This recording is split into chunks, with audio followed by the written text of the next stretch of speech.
Welcome back, you crazy gun nuts. Today we're going to take a look at the Bear Creek Arsenal 45 ACP AR. I reached out to them a few weeks ago and asked them if they could send one of these out to the channel for me to check out. They were awesome enough to send one out, and I really appreciate that. Today we finally hit our 500 round count. The only thing that I've changed on this so far is I did change the buffer tube. I put a little bit longer buffer tube on there so I could put the Gearhead Works brace on it. Just it was a little bit longer, and I wanted this, this is a side charger. I didn't want that side charger. I shoot left-handed, hit me in the face. So I did extend that a little bit because that buffer that came with this was only about that long. But I did run this with my Liberty Cosmic can, and it ran pretty good. Zero issues. Actually, I did have very minor issues with the gun, and we'll get into that in a minute. Overall, I am extremely impressed with the way this gun ran. The accuracy, no bullshit, is as good, if not better, than my Strybog, which is three times the cost. The accuracy on this is better than the Chris Vector. The accuracy on this is better than the B&T GHM 45 and the APC 45 that I had. I don't know why this thing is so spot on. I mean, it was such a repeatable shot. Whereas the other 45s that I got bounced around a little bit. This was like crazy. I can't get over how well this thing grouped. You always hear a lot of bad things about cheaper guns. I figured why not just try it out. I probably overall I've probably had $7,000 or $8,000 worth of 45 ACP PCCs, and it's hard to get one that runs really, really good right out of the box. I had to send my Strybog back. Ended up being a magazine issue, but it seems to run pretty good now. Still has minor issues here and there if I try to use the factory mags, but with the aftermarket mags, it's good. This does take Glock magazines, which is a bonus because I got a lot of Glock magazines. I was able to do the 500 round test today with only having to reload like 3.5 times, I think is what it was. Now when I got this, I did make sure the bolts were tight. I made sure this charge handle here was tight because it is a right size charge handle. You can see it. Right now it should sound super gritty because it's got 500 rounds to it. In about 300 rounds, I did take some gun oil with me, and I squirted it down in there. I didn't disassemble the gun. I didn't even take the upper off of it. I just locked it back, squirted some oil in it, worked the bolt a couple times because it was extremely dry, and we finished the test up. And like I said, there were minor issues, which we'll get to that in a minute. They say this is a billet upper and lower receiver set. This is their standard handguard that they put on most of their AR-15s, and it feels pretty good in the hand. It's not overly big, it's not overly small. I did put a light that I got from another company for review on here. It was a Brenite Scorpion. I just stuck it on there to have a light on it. And it's also got the Neo Optics HH1 on it. I did got that for review also, and I figured why not? I already got it in. Let's go ahead and start this test with this new optic on this gun. And the last 450-ish rounds that we shot were with this optic, and it's extremely accurate. I cannot get over how accurate this thing is. I do want to shoot it at a distance more. I want to put a magnifier behind it, and I want to see how reliable and how repeatable it is. At 200 yards, I was able to ring steel with no problem at all. At 100 yards with it, I was aiming, maybe a foot over top the target, and I was able to ring steel at 100 yards. I was trying at 200 yards, but I think I was actually shooting over the target. So I need to get a magnifier on there so I can see it because I have terrible vision, which is why you should be buying a red dot for your guns. I know a lot of guys are like, man, you don't need no red dot. When I was 18, I could shoot 300 yards, hit a man-sized target with iron sights. But you're not 18 years old anymore. Get a force multiplier. But as far as this gun goes, man, I am super, super impressed. I need to take it apart and clean it. It is extremely gross. I will show you how dirty it is. My hand's somewhat clean. I'm just going to touch the bolt, and it's disgusting. This finger here is clean. We'll touch there. It's freaking disgusting. I'll take this finger here, and it will be black. Look at that. I mean, this gun is gross. It needs to be cleaned so bad. Now, we are in no means done shooting the Bear Creek Arsenal 45. We're at 500 rounds right now.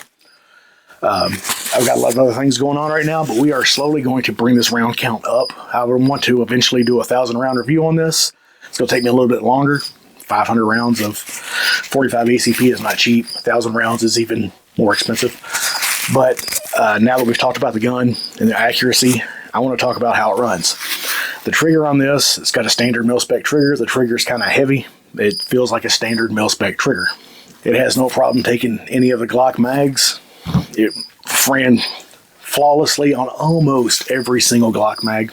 I did have issues. I got to kill a cricket. The issue I had with this gun today was when I used Chris Vector mags, I had a stoppage at least twice on those 29 round Chris Vector mags. For whatever reason, this did not like running the Chris Vector mags. And it did not like running the Korean mag that I had. It wasn't the brand that Bear Creek sells. It was a different brand. I've done a review video on that. Actually, I wasn't in a review. It was a Beware video. I said in the unboxing video that it did fit in the mag well, which it did. Once you get that magazine loaded, you got to hammer it into the mag well and you got to hammer it out. It's not worth trying to use it. KCI mags might be better. I think that's what they sell because the KCI mags are what come with the Grizzly, and the two that I got with the Grizzly ran flawlessly. Now, when I was using my 9 and 10 round Glock 30 magazines with this, I had 0 stoppages at all. When I used my 13 round Glock 21 magazines with this, I had 0 stoppages. But for whatever reason, it did not like that Chris Vector mag. But out of the box, this thing just ran. It ran without issue. The only issue I had with this at all was with Chris Vector mags. So, if you were to take my advice, just don't use Chris Vector mags with this. I can't vouch for the KCI magazines because I don't have any to test in it. The factory Glock magazines, the 9, 10, and 13 round mags ran perfectly. I don't have any 13 round mags with extensions on them. That's why I've got what I've got. I don't plan on buying KCI mags to see if they run in this. I don't plan on buying extensions to go on my 13 round mags to see if they run in this. But I can tell you without a doubt that it did not like the Chris Vector mag. I don't know if it's undersprung, oversprung, or what, but it did not like them running with that. And that was the only stoppages I had with this. And to run 500 rounds out of a 45 AR is incredible. My wife was like, all this money you've been spending on these guns, on these 45 ACPs, and not to have them not run right. Probably the most affordable one on the market besides the X-Tar has been the most reliable. And I fully agree with her. And I wish I had started with this just to see how it ran. I was hooked in the mindset that you had to buy high end to get it to run. And whatever they've done to this and with this gun just runs. It doesn't have a last round bolt hold open on it. So when you're empty, you get a click of the trigger and the gun doesn't go off, you know to reload it. If that's a deal breaker, you don't want this. If it's not a deal breaker, this is a perfect gun for anybody looking for a 45 ACP pistol, AR pistol. They also sell this in a rifle. If you got a Glock 21 or a Glock 30, which I like that the Glock 30 magazines fit in this, nice and flush. I mean, it's like that big. But yeah, I can't say enough good things about this. This is, yeah. I'm definitely going to be shooting this a lot more. I do want to see how it runs. Like I say, I'm going to do a 1,000 round video on this eventually. Don't expect that for a few months. It might be wintertime before I get around to that, just because the price of ammo is kind of expensive and I got a lot of other things going on right now. But yeah, this, mind blown, dude. I'm super happy with this. But do you have any Bear Creek Arsenal guns that you really like? I know a lot of people talk crap about them because it's a cheaper company. And I do realize that every company lets some issue go out the door. I mean, I've had $2,000 guns that would not run out of the box that I had to send back in to get to run properly.